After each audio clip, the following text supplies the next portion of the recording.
আরে সুবর্ণ লঙ্কাকু দেখি মনে লোভ হেলা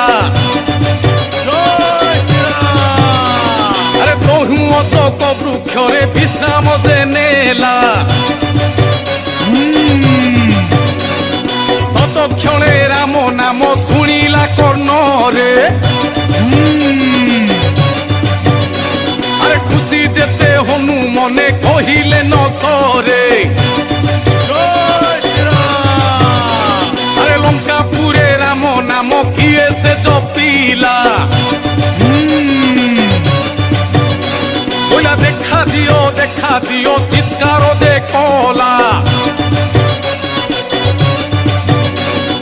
অশোক বৃক্ষ মূলরে দেখি এক নারী